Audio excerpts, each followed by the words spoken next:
सिद्धार्थ जी, देखिए एक अच्छी चीज यह है कि किसी ने सोलर ऊर्जा को नकारा नहीं है, क्योंकि सबको ये पता है कि भविष्य यही है। लेकिन कुछ आपत्तियां आई है, मैं चाहूंगा कि आप उन आपत्तियों को प्लीज एड्रेस करें। सुनली, एक खुशी की बात यह है कि सभी का धन्यवाद देता हूं कि उन लोगों ने, किसी ने भी इस नीति पर कोई प्रश्न चिन्ह नहीं लगाया, और स्वाभाविक भी है। भाजपा नीति में थोड़ी कमजोर है, राजनीति में भले अव्वल हो, कोई दिक्कत नहीं है, लेकिन अच्छी नीति पर उन्होंने अगर समर्थन किया है तो उनका साधुवाद है।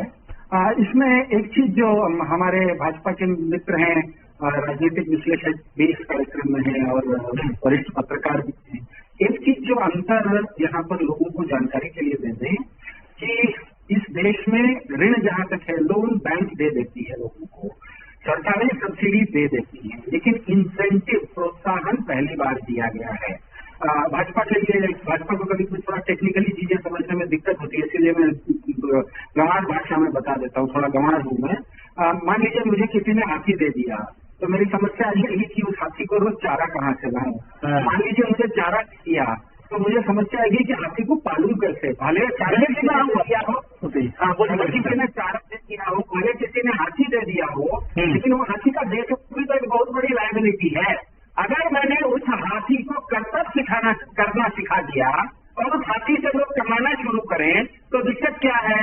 इस देश में अगर बैंक सोलर पैनल लगाने के लिए सब्सिडी देते हैं और केंद्र ऋण देते हैं, लोन देते हैं, और केंद्र सरकार सोलर पैनल लगाने के लिए सब्सिडी देती है, ये दोनों जो काम करते हैं, एक हाथी दे रहा है, एक चारा दे रहा है, और अगर आम आदमी पार्टी उस हाथी को कर्तव्य सिखा के उस हाथी से कमाने का जरिया बना दे, तो गलत कहाँ है? ये तो तीनों मिलकर कोई अच्छा काम कर रहे हैं, रचनात्मक काम कर रहे हैं, इसमें गलत क्या है? तो फिर से मैं कह रहा हूँ कि भारत में पहली बार हो रहा है जिसमें कि प्रोत्साहन दिया जा रहा है, एक इंसेंटिव दिया जा रहा है, कमाने का जरिया बनाया जा रहा है। इसी को मैं पहले भी, इस चीज को मैंने कहा था कि आज तक एक औसत व्यक्ति ये मान के चल रहा था कि बिजली के मामले में वो केवल एक उपभोक्ता है, वो उत्पादक कभी नहीं हो सकता। बिजली उत्पादन तो कोई बड़ी कंपनियां करती है, कहीं दूसरे जगह केंद्रित व्यवस्था होती है। पहली बार विकेंद्रीकरण में ये लोगों को समझ में आने लगेगा कि वो केवल उपभोक्ता नहीं है, वो बिजली के उत्पादक भी बन सकते हैं और बिजली से वो कमा भी सकते हैं। दूसरी बात, भाजपा के प्रवक्ता ने कहा, तो भाजपा के प्रवक्ता को तो मैं ज्यादा नहीं कहूंगा, उन्होंने कहा कि आम आदमी पार्टी का क्या उसने काम किया है। तो दिल्ली में मेरे ख्याल से बहुत लोगों ने आजकल टेलीविजन पर भी, बहुत सारे चैनलों ने लोगों से भी जाके पूछ लिया है। दिल्ली की प्रति व्यक्ति आय 4.5 लाख रुपए है, भारत की प्रति व्यक्ति आय 3.25 लाख रुपए है। तो दिल्ली में राम राज्य तो ऐसे भी है। महंगाई इधर दिल्ली में 3% है, भारत में 6% है, कुछ भाजपा शासित राज्यों में 7% है, दिल्ली में कम है, तो राम राज्य है ही। दिल्ली की औसत आयु 75 वर्ष है, बदल के राम राज्य में आप चले जाइए, नोएडा में तो 66 वर्ष है, 9 वर्ष बेहतर है, राम राज्य है ही। 700 बच्चे हर साल दिल्ली से IIT परीक्षाएं पास करके जाते हैं, और हरियाणा में स्कूलें बंद हो रही है, गुजरात में स्कूलें बंद हो रही है। तो मुझे इस बात की खुशी है कि नीति के विषय में जहां तक ये सौर नीति है, इस पर किसी ने कोई प्रश्न चिन्ह नहीं किया, इसलिए मैं हाथ जोड़ के सबका धन्यवाद भी दूंगा। और जो थोड़ा सा जो लोगों का प्रश्न था, वो वाजिब प्रश्न था। वो जो देखिए, नियत के बारे में किसी ने सवाल कर दिया, तो नियत पर तो कोई कुछ बोल नहीं सकता है। यहाँ पर जनता नियत को नहीं, क्षमता को देखती है। आप जब किसी बस में चढ़ते हैं तो ये नहीं देखते कि वो बस ड्राइवर की नीयत कैसी है, ये देखते हैं कि बस ड्राइवर मुझे गंतव्य तक ठीक से पहुंचाएगा कि नहीं पहुंचाएगा। तो सरकारों का काम होता है लोगों को सेवा प्रदान करना। नियत चाहिए तो हम घर में अच्छे दामाद को लाते हैं, जब घर में दामाद लाना होता है ना, तब हम नियत देखते हैं। घर में दामाद नहीं है। सौर ऊर्जा भविष्य की ऊर्जा है, इससे कोई डिनाई नहीं कर सकता। कौन किस स्थिति में, किस परिस्थिति में लेकर आ रहा है, उस पर आप मीन मिथ निकालते रहिए, लेकिन ये तय है कि सौर ऊर्जा भविष्य की ऊर्जा है। हम फॉसिल फ्यूल से स्विच कर रहे हैं, तो उसमें एक बड़ा सौर ऊर्जा है। और ये भी मत भूलिए कि अभी प्रधानमंत्री ने भी सप्ताह भर पहले ऐसी ही एक योजना का ऐलान भी किया है। तो सिद्धार्थ शर्मा, भारतीय जनता पार्टी की तरफ से आलोचना आ रही है, और देखिए वो आएगी ही, स्वाभाविक सी बात है, विपक्ष है तो विपक्ष अपना काम करेगा। क्या आप उनके उन आरोपों को कंसीडर करेंगे? क्योंकि कई बार वो बातें ऐसे कहते हैं कि उस पर अगर सत्ता कुछ गौर करें, क्योंकि सौर ऊर्जा का को मुख्य तरीके से विरोध भी वो नहीं कर रहे हैं, उसके कुछ क्रियान्वयन को लेकर उनके तरफ से क्वेश्चन है कि भाई फ्री बिजली आप उसके लिए क्यों दे रहे हैं, इंसेंटिव की बातें क्यों कर रहे हैं, इस पर आपत्ति है? जी धन्यवाद जी। यहाँ पर एक बात बिल्कुल स्पष्ट कर देते हैं। दो चीज मैं आपको दिखाऊंगा। एक है अभी दिसंबर का ये कहानी है।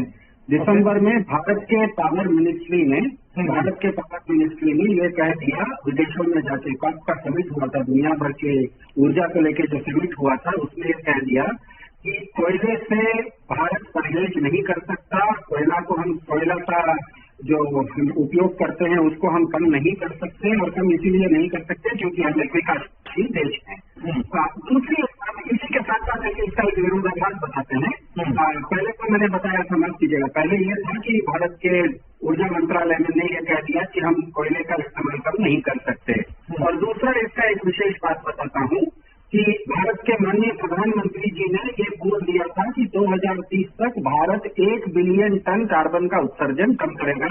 ये दुनिया के सामने भारत ने वादा कर दिया है। तो अगर भारत ने ये दुनिया के सामने वादा किया है कि हम अपना कार्बन उत्सर्जन कम करेंगे, और साथ में दुनिया को ये भी कह रहा है कि विकासशील देश होने के नाते हम कोयले पर से हमारी जो डिपेंडेंसी है, कोयला का जो उपयोग है, हम कम नहीं कर सकते, तो इसका मतलब बिल्कुल स्पष्ट है कि हमें वैकल्पिक ऊर्जा का हाथ दामन उसका थामना ही पड़ेगा। ये बिल्कुल स्पष्ट है। इन दो चीजों से बिल्कुल स्पष्ट हो जाती है।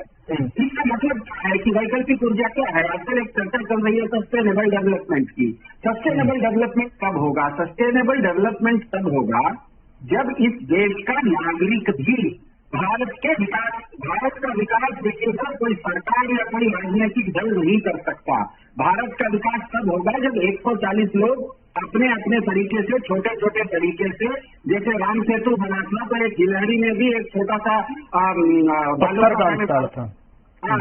पत्थर क्या डालेगी बेचारी गिलहरी को, बालू का कण डाली।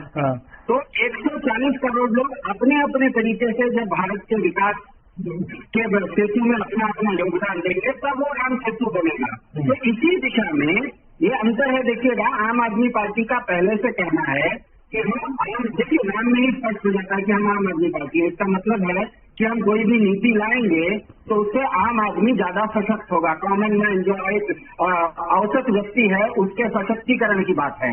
तो ये भारत में पहली बार हो रहा है कि आज तक हर व्यक्ति ये मान के आ रहा था कि जहां तक बिजली का मामला है, बिजली के मामले में वो केवल एक उपभोक्ता है। कभी भी एक व्यक्ति इस देश में बिजली का उत्पादक कभी नहीं रहा है। बड़ी बड़ी कंपनियां बिजली की उत्पादक रही हैं, लेकिन हर व्यक्ति ये मानता है कि जहां तक बिजली का मामला है वो अपने आप में केवल एक उपभोक्ता है, वो उत्पादक नहीं है। पहली बार हमने ये अंतर लाया है। हमने ये कहा था कि राज्य के पीछे कारण का था। 2016 से ये पॉलिसी लागू है। आप अगर 5 किलोवाट भी एक छत के ऊपर देखिएगा तो दिल्ली में करीब 30 से 50 हजार लोग अभी इसका इस्तेमाल कर रहे हैं, इसका उपयोग कर रहे हैं। तो 50,000 उपभोक्ताओं को या उत्पादकों को हमने सोलर पैनल से पिछले 8 साल में उनका जो काम देखा, उनका जो उत्पादन देखा, उसके आधार पर ये पॉलिसी लाई गई है, जिसके अंतर्गत अब व्यक्ति केवल उपभोक्ता नहीं होकर उत्पादक भी हो जाएगा। और यहाँ पर मैं आपको बताना चाह रहा हूँ, आपने बताया था कि यहाँ पर उत्पादन आधारित भुगतान होगा। ये भुगतान नहीं है, उत्पादन आधारित प्रोत्साहन है। हम लोगों को प्रोत्साहित कर रहे हैं कि आप भी देश की सेवा में, देश सेवा में, राष्ट्र निर्माण में अपना भी योगदान दीजिए। उसका जो योगदान होगा वो कोई एब्स्ट्रैक्ट में नहीं होगा, वो आपके बिल में दिखाएगा कि मैंने राष्ट्र निर्माण में इतना का योगदान किया है। ये आदमी के पास एक मैट्रिक रहेगा, एक हिसाब रहेगा। भारत में भाजपा ने आज 10 साल पहले लोगों को कह तो दिया था कि हम 15 लाख हर खाते में डालेंगे। 15 लाख हर खाते में आए नहीं, लेकिन ये सोलर का काम करेंगे तो हर महीने 2,000 रुपए, साल में 24,000 रुपए तो बिल्कुल आएंगे, और आ रहे हैं। 50,000 लोगों को आ रहे हैं और ज्यादा लोगों को आए तो क्या है। ठीक है सर। एक तो सैद्धांतिक तौर पर तो आम आदमी पार्टी का ये पहले ही मानना है, हमारे मुख्यमंत्री जी दिल्ली के कहते ही हैं कि कहीं भी कोई अच्छा काम होता है तो उससे हम सीख सकते हैं। तो पॉलिसी जैसे जैसे इम्प्लीमेंट होगी, इसमें जो भी कमी बेसी होगी उसको ठीक करेंगे। लेकिन यहाँ पर एक चीज बिल्कुल स्पष्ट कर दें कि 2016 से पॉलिसी थी। देखिए, कोई भी चीज पहले भी प्रयोग होता है प्रयोगशाला में, उसके बाद उसमें अंग्रेजी में कहा जाता है स्केलिंग अप करना, मतलब उसको बड़े स्तर पर लागू करना। तो